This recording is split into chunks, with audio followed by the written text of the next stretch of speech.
We have spent time in this class so far looking into discovering ways that microbes grow, starting out with their macromolecules, moving into their cell structure, getting into their metabolism, looking at their genetics, all of that, looking into how do they metabolize, which metabolism, the whole point of that, is to make the cell grow and divide. Previous chapter was on how we measure microbial growth. Chapters 13 and 14 are going to be dealing with how do we control populations of microbes. In chapter 13, we're going to be looking at control of microbes in our environment, on inanimate surfaces, and in chapter 14, we will look at the control of microbial growth in patients, on skin and inside patients. Both of these chapters will require a bit of memorization.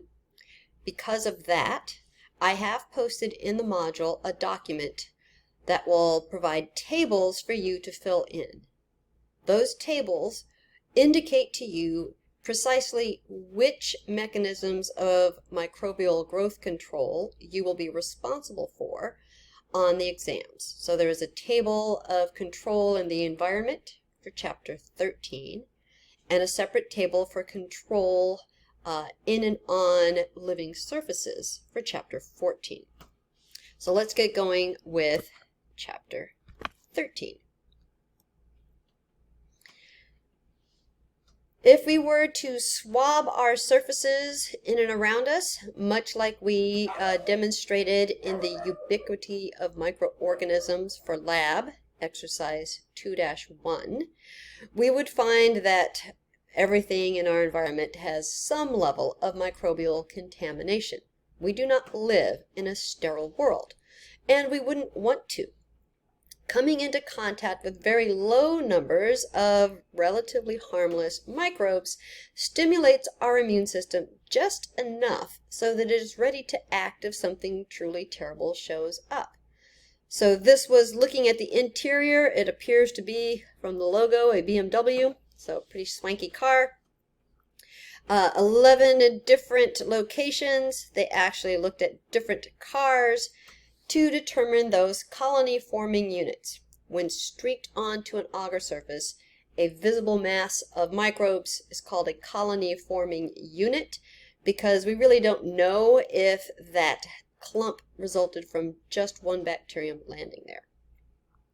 So let's see, what's the filthiest thing? The interior of the steering wheel, because that's where your fingers grip. Our fingers touch everything in our environment. The steering wheel itself, the center console. We're touching it over and over and over again. Let's see, the door lock. People may or may not lock their doors from the inside. Many cars, when you turn on the engine, lock the doors automatically. Window control, likewise, not very many microbes. So nothing too surprising about that. The number of colony-forming units, they didn't find 256 microbes. That was, 256 colony-forming units. So you would have to backtrack that to any dilutions that were made to figure out how concentrated that was. This is showing a researcher in full PPE, that's personal protective equipment.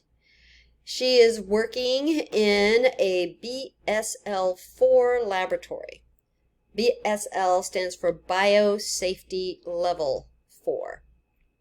That would be the most dangerous level of microbes to work with. So things like coronavirus would be BSL-4, HIV is BSL-4, Ebola virus is BSL-4. So even if we were in a face-to-face class, we certainly would not have to suit up like this in a face-to-face lab. At most, we'd wear gloves. Gloves, however, if you are dealing with relatively safe microbes, really just get you to feel like you're safe, and then you go around touching things with your gloves on. Whereas if you spill something on your hands, your instinct is to, oh God, I gotta wash my hands. Working at BSL-4, you don't have that luxury. This suit actually has its own air supply, so there's no chance that the microbes could escape from this hood and get into the lungs of the researcher. It's maintaining a positive pressure, so even if there is a leak, air goes out of the suit, air can't come into the suit. She is wearing gloves. The suit is actually sealed at the gloves, so that researcher actually couldn't pull off the gloves if they wanted to. They are attached to the suit. And this is an extreme level of precaution. So there's our BSL-4. BSL-3 are things that are exotic and can cause serious disease, like tuberculosis. BSL-2 associated with disease, but they pose moderate risk, and that would be some of the microbes that are on the list of things we deal with in class. And BSL-1, typically not known to cause disease in healthy hosts. So if they got them on your skin, you really wouldn't need to worry too much. You should always wash your hands, but relatively safe. So in our face-to-face micro class, all of the microbes we deal with are either BSL-1 or 2. That means we would have to be very careful so that we don't spill things on the desk and not clean it up. We would need to wash our hands if it came into contact. If you spill it on your lab notebook, we flood it with a disinfectant. But we don't have to cover our eyes, we don't have to wear gloves. So common protocols or procedures for controlling microbial growth. Disinfection is cleaning on non-living surfaces. So fomites are the scientific term for non-living structures that we might need to remove microbes from. So disinfection, we reduce the number of microbes, but we are not eliminating the presence of every single microbe. So cleaning laboratory benches, when we would do our experiments in a face-to-face lab, we would spray down the bench top with Lysol and use paper towels to rub that all over the surface and wait for it to dry before we proceed. That does not sterilize the desktop, but it does dramatically decrease any microbes that may have fallen on that surface to reduce contamination of us if we touch that surface, or of our experiments if any of those microbes become aerosolized.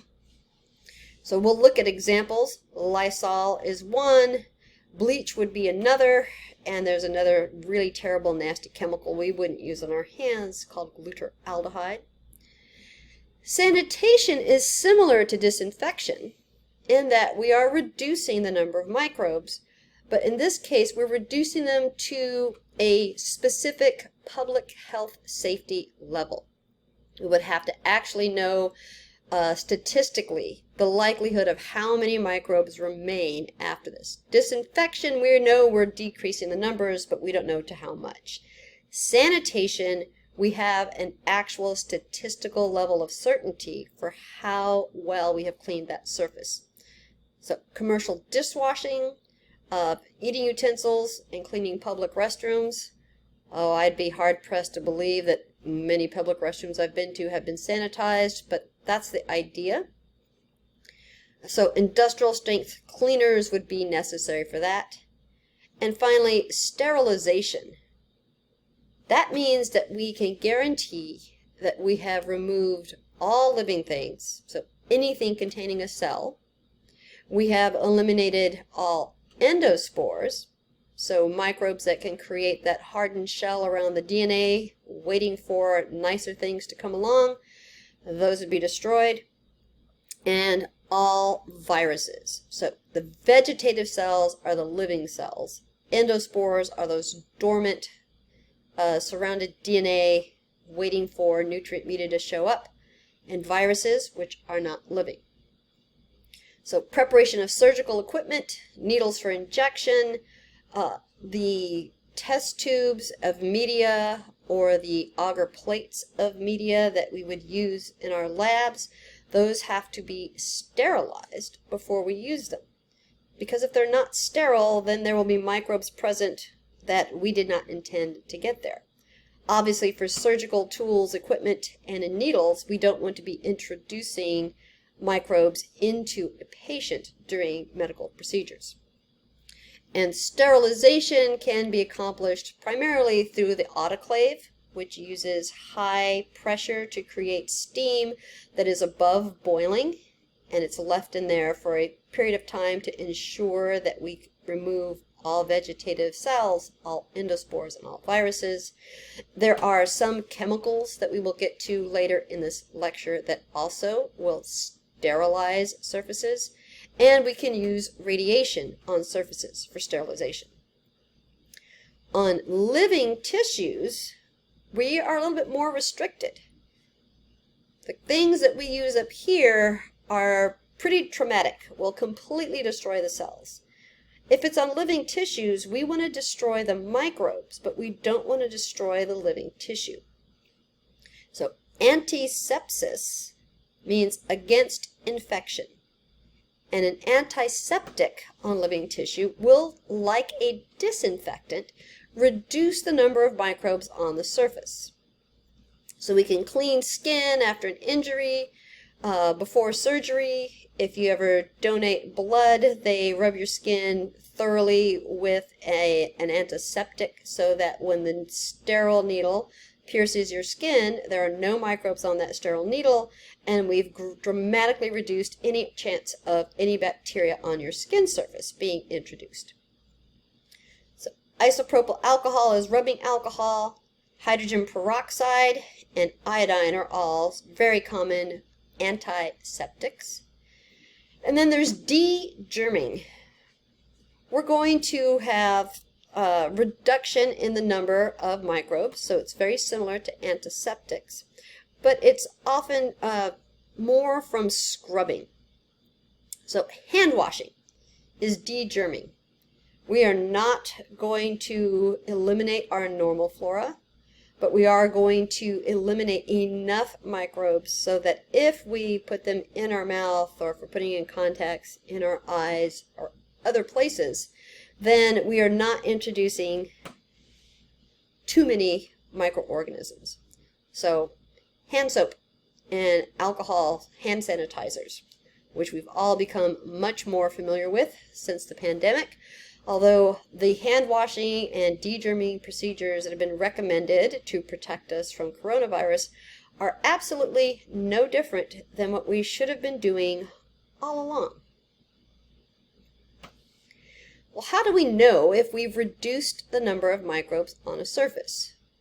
Well, a quick way would do to swab a surface and streak it on a plate, disinfect or sanitize that surface, and then restreak it and compare those. But we can do them in several different ways. This is showing the decimal reduction time, how long it takes to kill 90% of the population when exposed to some specific protocol, whether it's autoclaving or exposure to chemicals.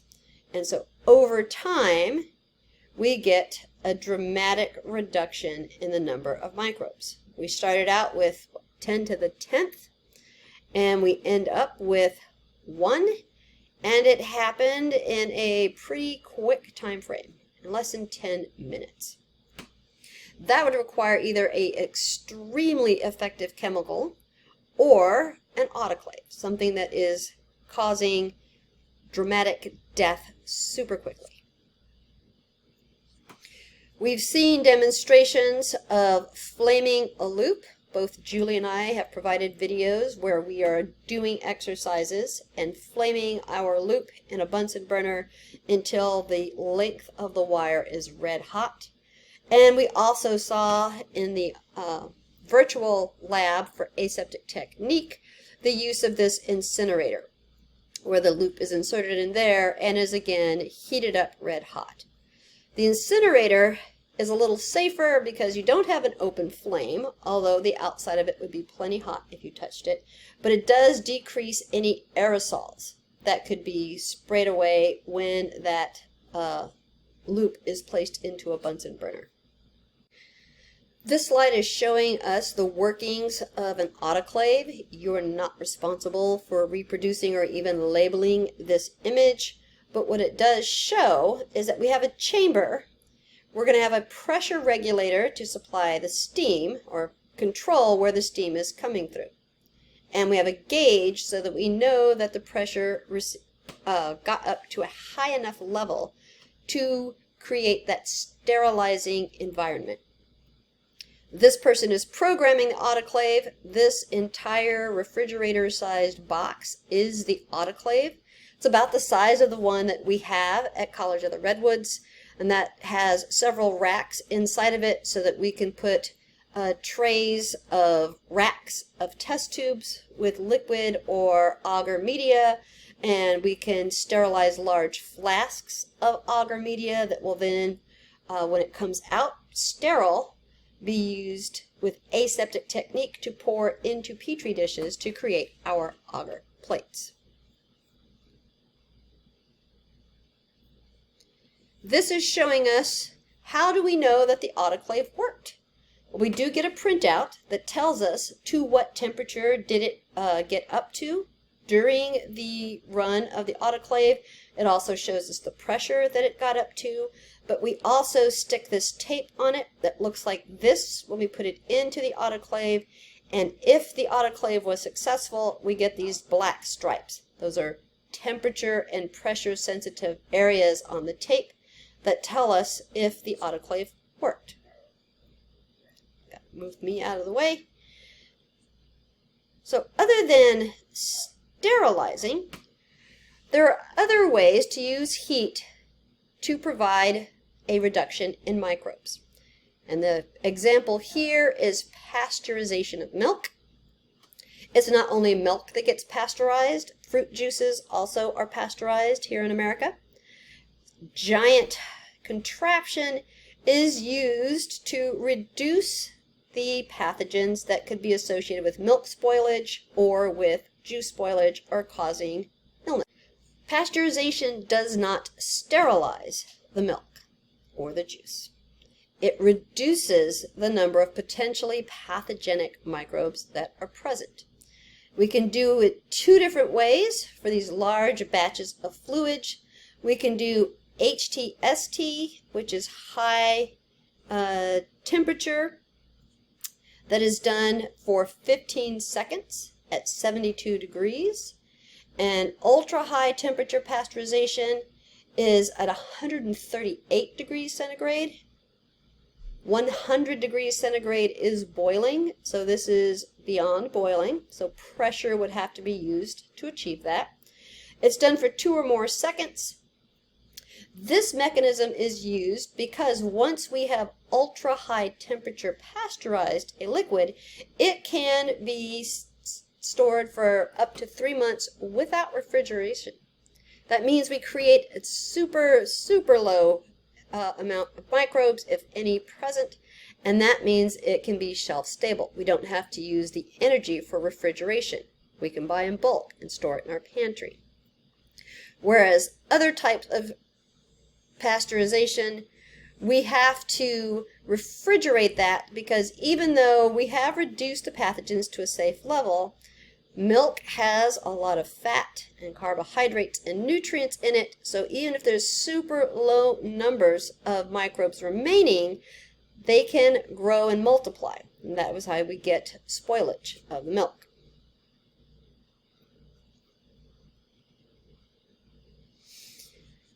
So autoclave and pasteurization are using heat. Heat kills the microbes because it destroys their phospholipid membranes. It denatures their DNA. High heat melts those hydrogen bonds and the DNA falls apart. Melted DNA does not function in a cell. High heat also denatures proteins, and if proteins unfold, they cannot do their work in a cell. Figure 13.10 goes the opposite direction. We're not killing the microbes, we are preserving the microbes by dramatically slowing down their growth rate. And this is looking at ultra low temperatures. This freezer stores microbes at minus 70 degrees centigrade. That's really, really cold. And that does not kill the microbes, but at that low temperature, there's very little molecular movement and there's no liquid water. Without liquid water, the microbes cannot metabolize. The picture on the right is showing liquid nitrogen. And liquid nitrogen can be even colder than minus 70, and that is another way to ensure that the samples are preserved and that they are not doing any metabolic activity. Some of the cells under either cold storage might be killed if ice crystals form. That is solidified water, so it is not useful for reactions, and ice crystals are sharp, and that can actually damage cell walls and cell membranes. Most of the cells, however, survive, and if they are slowly thawed and then put into fresh media, they will start to grow and divide again. This is an image of Clostridium botulinum that does cause botulism. That is a form of food poisoning. You ingest the microbes that have secreted the toxin, or the microbes might be dead, but their toxin has been secreted, and that toxin, even though it's ingested into our digestive system, it acts on the nervous system. And the Clostridium botulinum, these little holes that we see here, and these images that are outside of the cells, those are endospores. Even though you may have heated the food fairly well and sealed it, if the sample was not put under pressure during canning, the endospores survive that boiling point. And we have to apply pressure during the canning system to destroy the endospores. If we have plenty of heat but not enough pressure, the Clostridium cells, the vegetative cells, are killed, but the endospores survive. And that means that they can be in that fluid once it cools down. That provides wonderful temperature and nutrients to stimulate those endospores to germinate back into live vegetative toxin-secreting cells.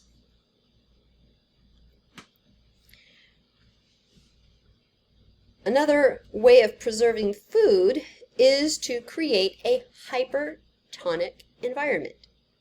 Thinking way back to our chapter on membranes, a hypertonic environment means that outside the cell there is a greater concentration of solute, some particle, than there is inside the cell. So a hypertonic environment, if we're looking at food preservation, usually means putting the food into a high salt environment or into a high sugar environment. Either of those creates that hypertonic environment so that if any microbes are present, water leaves those cells. And that's what's shown here. This little microbe is in a hypertonic environment and the water leaves it, so it shrivels up. So you can dry grapes to make raisins, and so you don't even have to provide a hypertonic environment. You just suck the water out of them, and now there's not a lot of water availability. Jerky is dehydration, but we also add salt and or sugar. And when we make jams, we add sugar not just to sweeten the fruit and make it tasty. Sugar also helps it to solidify somewhat, makes it viscous, but it's also providing a hypertonic environment that most microbes aren't going to grow in. Radiation can be used to clean surfaces.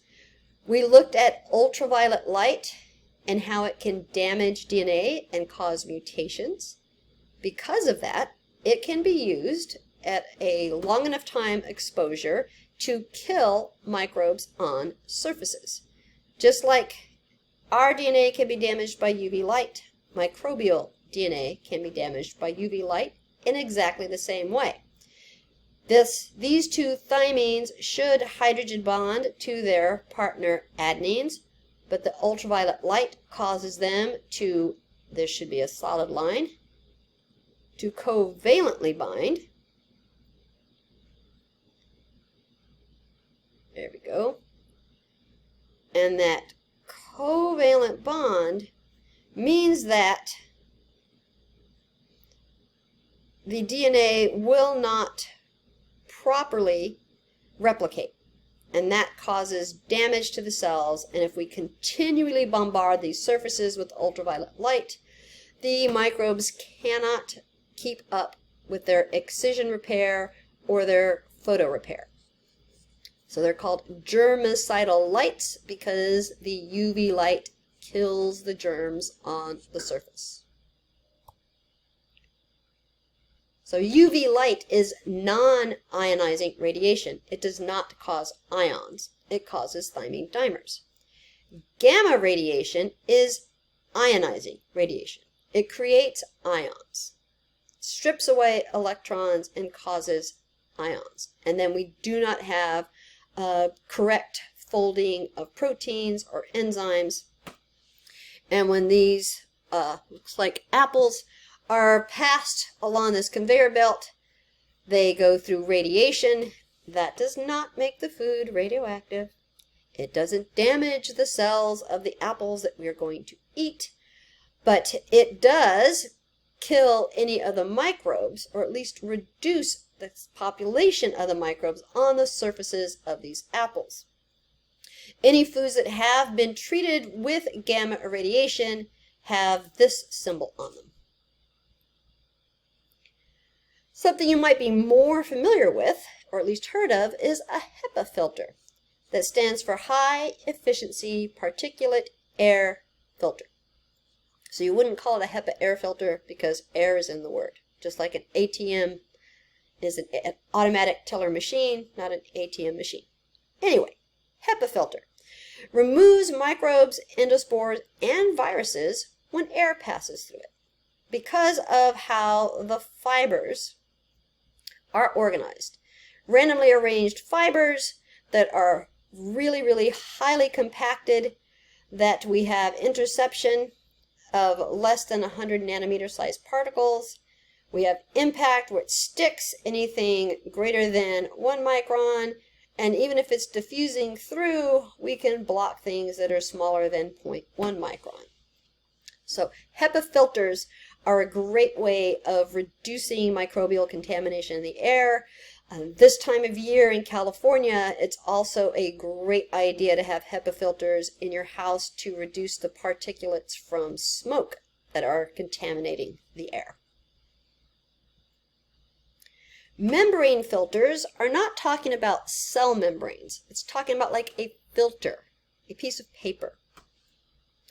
And we can use that if the fluid that we want to sterilize cannot be heated. So if it has heat-sensitive proteins that we want to function, we can't autoclave that. The autoclave will denature those proteins. If it has other heat-sensitive chemicals that will break down when heated, we cannot autoclave it. But we can pass it through a filter. So small volumes, we can attach a filter actually to a syringe and squirt it into a sterile container, and then this fluid, when it comes out, will be sterile. This is a larger volume where the bottom chamber is a sterile plastic chamber. There is the filter. The top chamber is not sterile because we're adding non-sterile media to it. And then this is a vacuum pump. So when it creates the vacuum that draws the liquid through the filter, anything that is too large to pass through the pores of the filter will stick here. The media that is in the bottom will be sterile and then can be handled using aseptic technique. And this is how our urea broth was sterilized. That will be exercise 515 when we get to it. The urea is not a protein, but it is very sensitive to heat, so we cannot autoclave that. it has to be filter sterilized, and then a sterile syringe is used to dispense that media into sterile tubes. And I have here my note to remind me to tell you that I am creating that table. I have created that table. It is in the module for week 7. I will repeat it in the module for week 8 when we're doing chapter 14. But there are the different methods that are physical means of control. Mode of action is how is it damaging the microbe? And then we have examples. So when you get to that table for chapter 13, refer to this because not everything on here is on the table for chapter 13, meaning only the things that are on that handout are the items you will be responsible for in this chapter. So, it's like we didn't talk about sonication, so that won't be on there. Chemicals can also be used to reduce the number of microbes on non-living surfaces. This is phenol. It is a 6-ring structure. These indicate double bonds, and each corner is a carbon. If nothing else is on that corner, that means there are hydrogens sticking off. There is a single hydroxyl functional group. So this is hydrophobic, and this is hydrophilic. B is O-phenylphenol. So it's been used as a disinfectant to control bacteria and fungi on citrus fruits. So we have a phenol ring and a phenol. And this is hexachlorophene. It's also known as bisphenol because it has 2 rings. And then we have a couple of chlorines that are stuck on it. All of these are called phenolic compounds because they are related to phenol. And you are already familiar with some phenolics. Earlier I mentioned Lysol. It ends in OL. It is a phenolic. Pine Sol cleaner is a phenolic. I have this little image here.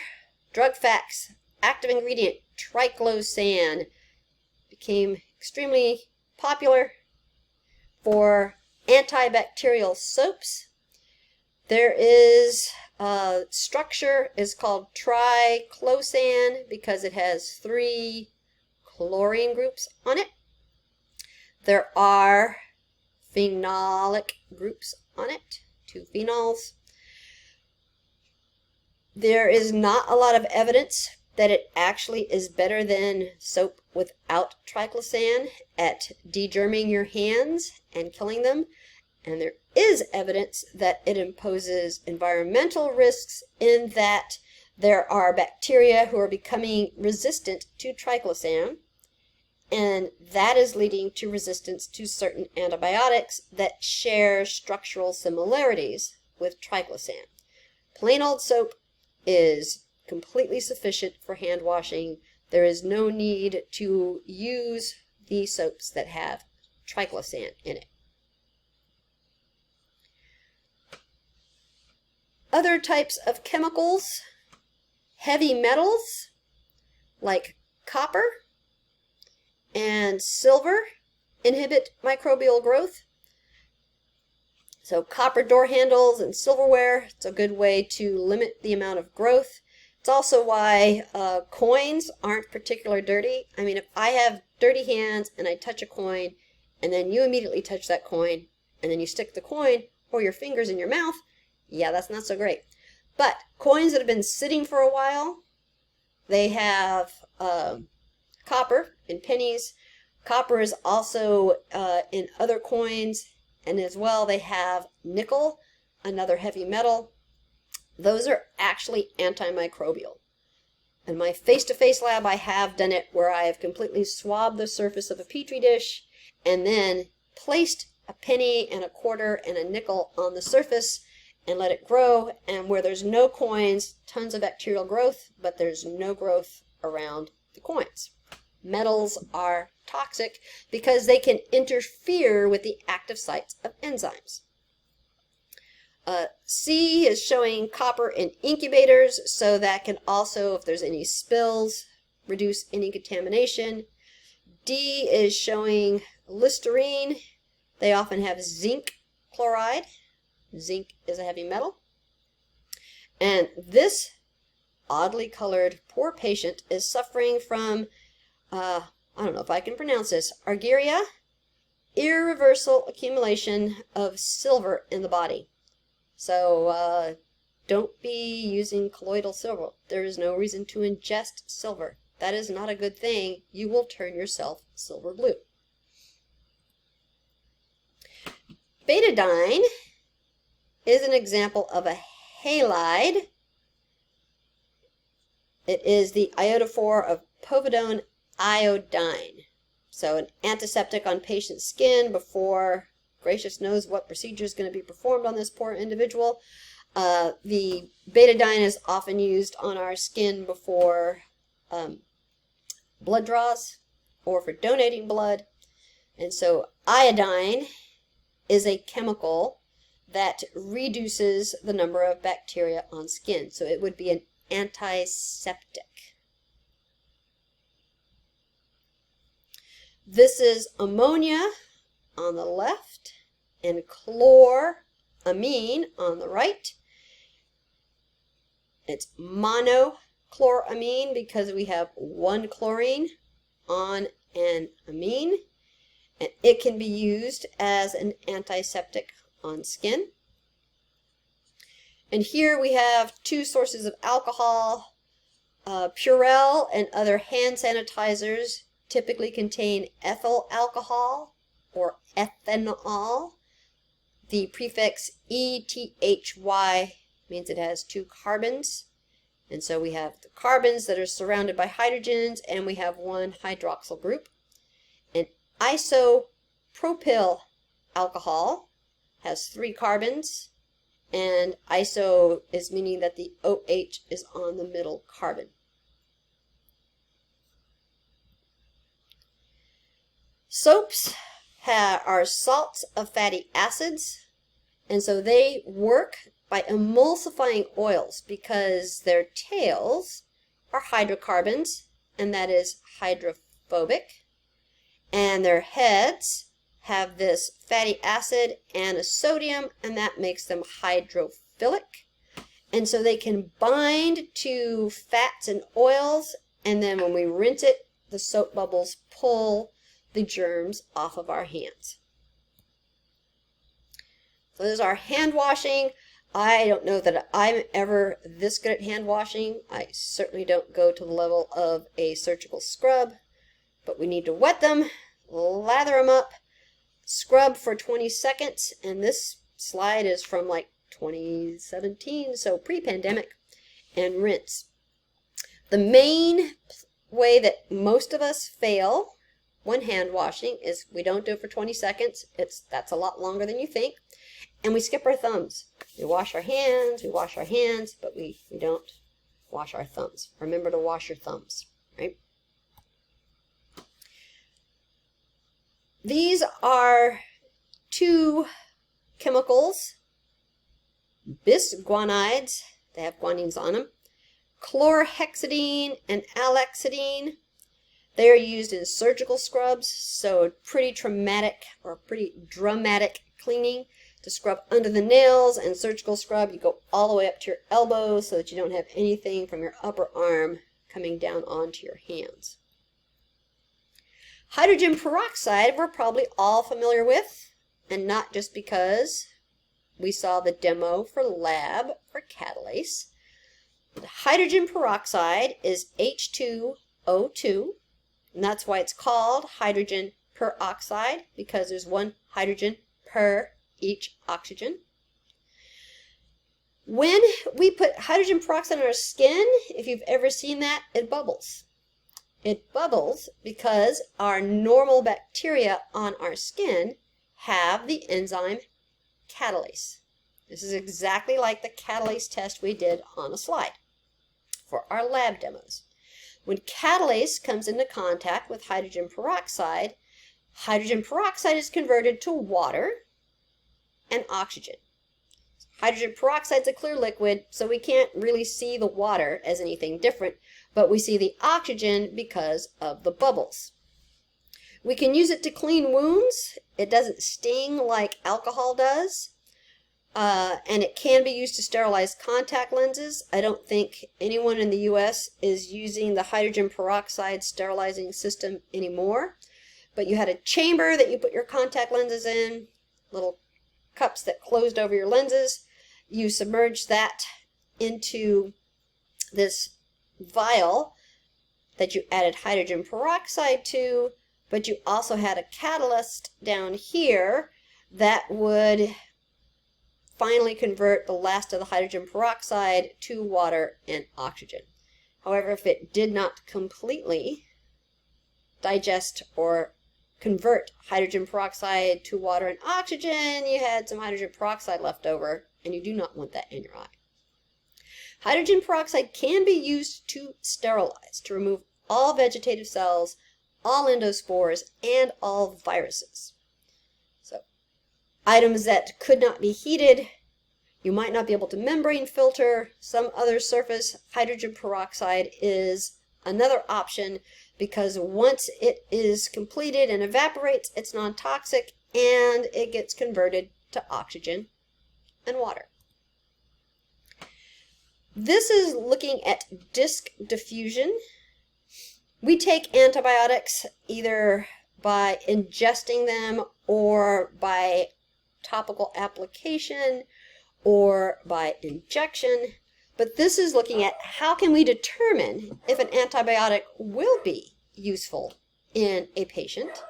So this is bacteria on an agar surface. You would take a swab, dip it in a broth of the microbe, and slather the plate with it so that if we did nothing else, I'm going to apologize for the abrupt transition, but I had to pause because someone came to the door and the dog lost his mind. So we were looking at these plates with bacterial growth. After the plate is swabbed and completely coated with the bacteria, if we just incubated them, there'd be a solid mass of bacterial growth.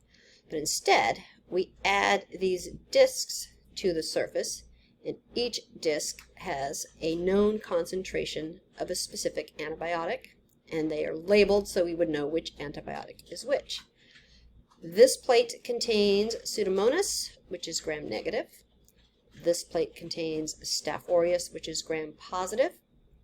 The same antibiotics were placed on the surface, and we can see by the clearing that the same antibiotics had a dramatic effect of killing the bacteria as the drug diffused away from the discs for the gram-positives. And 3 of the drugs, there was no killing whatsoever, and 1 drug, very slight. And what we use to measure this is a ruler or some measuring device that we measure in millimeters. How far across is the zone of inhibition? And there are tables that will dictate to us how big does that zone of inhibition have to be in order for a drug to be considered effective, that the microbe is not resistant to it, that the microbe is sensitive to it. And that zone of inhibition is particular to each drug. So just because a zone is 22 millimeters, that doesn't mean for every organism that is going to indicate that it is not effective or that it is effective. So we have to do the comparison and see the zone of inhibition. And what is unusual perhaps is that gram-positives have very thick peptidoglycan walls and gram-negatives have thin walls, but the gram-negatives are much more resistant to antibiotics than are gram-positives. That is because the gram-negatives have that additional second outer membrane, so it's difficult for drugs to diffuse through that. And gram-positives rely on having multiple layers of peptidoglycan, so any drug that interferes with the building of those layers means the gram-positives won't survive. They have to have that thick layer. We can test for how effective a disinfectant is by calling an in-use test, where we make dilutions of the disinfectant and then expose bacteria to it and see how effective it is. Years ago we did this in our face-to-face class with the Lysol. We started out with full-strength Lysol and we diluted it I think to 75% to 50% to 25%, and the 50% diluted Lysol was just as effective as the 100%, so now we use the 50%. CRE is a drug-resistant strain of bacteria that is hospital acquired. There are other types of microbes, Staphylococcus aureus, we've seen as MRSA, which stands for methicillin-resistant Staphylococcus aureus. There's also MDRSA, which is multi-drug resistant Staph aureus. But any infection that is acquired while you're in the hospital is called a nosocomial infection. This is just showing one type of medical equipment. Doesn't this look like a fun procedure? Where a duodenoscope goes in your mouth, down your esophagus, into your stomach, out of your stomach, and into your duodenum. But this instrument, while it can be very important for diagnosing digestive issues, also has crevices in its segmented tube that are very difficult to disinfect. And if it's not completely disinfected and sterilized, then if reusing the scope would not be a good idea in between patients. That concludes what we are responsible for with the control of microbes on surfaces. And we will continue this discussion in Chapter 14 with looking at antimicrobial drugs. So make sure you look for that handout that details which types of microbial control you're responsible for in these chapters.